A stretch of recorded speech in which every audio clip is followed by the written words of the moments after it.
Germanton super speciality hospital, doctor Mir Jawad Jar Khan, senior experienced orthopaedic surgeon, bone fracture, joint replacement, hip replacement और spine surgery.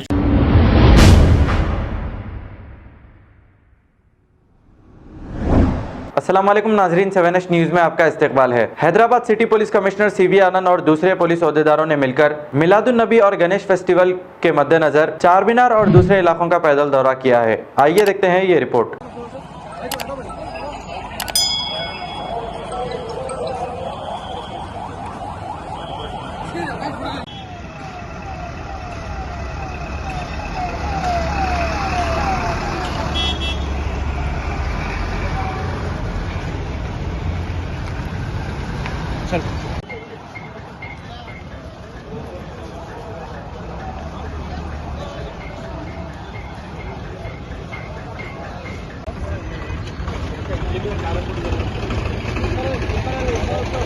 Germanton super speciality hospital, doctor Mir Jawad Jar Khan, senior experienced orthopaedic surgeon, bone fracture, joint replacement, hip replacement और spine surgery कामयाबी से अंजाम दे रहे हैं। इसके अलावा neuro surgery, cardiology, gynaecology, dental, general medicine, dialysis और फिजियोथेरेपी जैसे शोबाजात में इंतहाई कामयाबी के साथ वाजिबी फीस में इलाज किया जा रहा है। शेयरिंग और प्राइवेट रूम्स, अस्पताल में 24 घंटे MRI, CT scan, 2D digital x ray, ultrasound, operation theatre, ICU और लैब की सहूलत दस्तयाब है। आपकी उम्मीदों के ऐन मुताबिक Germanton super speciality hospital, pillar number 150, Attapur, Hyderabad.